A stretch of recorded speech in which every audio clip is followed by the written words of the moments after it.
গণ উন্নয়ন কেন্দ্র জিইউকে গাইবান্ধার আয়োজনে নিরাপদ অভিবাসন বিষয়ক এক মত বিনিময় সভা ৩০ জুলাই গাইবান্ধা জেলা প্রশাসকের সম্মেলন কক্ষে অনুষ্ঠিত হয়েছে।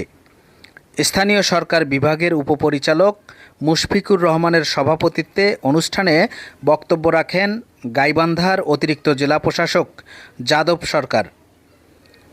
সভায় স্বাগত বক্তব্য রাখেন জিইউকের সহকারী সমন্বয়কারী জয়া প্রসাদ, প্রাইম প্রকল্পের প্রজেক্ট ম্যানেজার মোহাম্মদ মামুনুর রশিদ, গাইবান্ধা জেলা কর্মসংস্থান ও জনশক্তি অফিস গাইবান্ধার সহকারী পরিচালক নেশারুল হক, গাইবান্ধা প্রেস ক্লাব মূলধারার সভাপতি সৈয়দ নুরুল আলম জাহাঙ্গীর, জেলা প্রেস ক্লাব গাইবান্ধার সভাপতি হাবিবুর রহমান, জেলা মডেল প্রেস ক্লাব গাইবান্ধার সাধারণ সম্পাদক Shahjahan Siraj, Gidari UP chairman Harunur Rashid Idu, Boali UP chairman Kamarjani UP chairman Fulchhari ও গজারিয়ার ইউপি চেয়ারম্যান সহ বিদেশ ফেরত ভুক্তভোগী নারী ও পুরুষ এতে বক্তব্য রাখেন।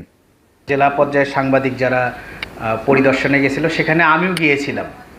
আমি দেখেছি ওই গজারিয়ার যে ওখানকার একজন বিদেশ ফেরতের সঙ্গে আমি কথা বলারও চেষ্টা করেছি।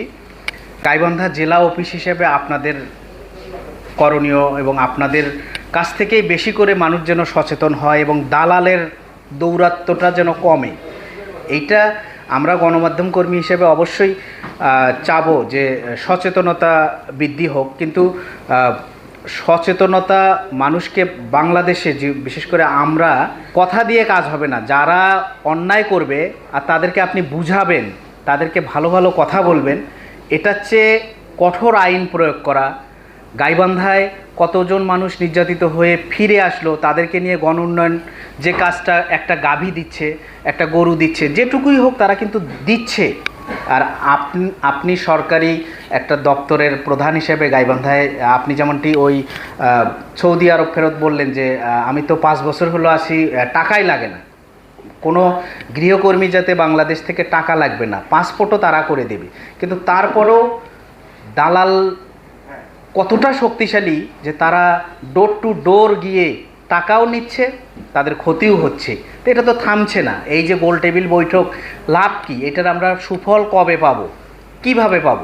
সেক্ষেত্রে আমার যেটি সাজেশন হচ্ছে যে জেলা প্রশাসক মহোদয় অবশ্যই কঠোর হতে হবে।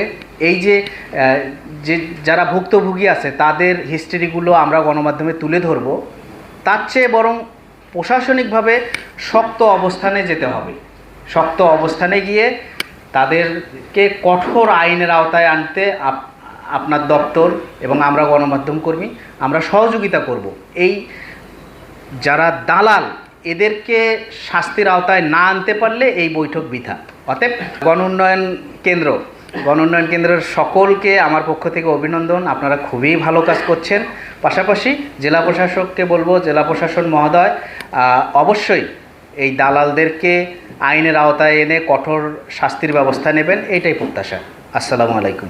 এখনো আমরা কোনো অফিস থাকি বা কোনো জায়গা থেকে কোনো সহযোগিতা পাইনি, সরকারও বারবার ভাষণ দেয় যে প্রবাসীর জন্য ভালো সুবিধা আছে।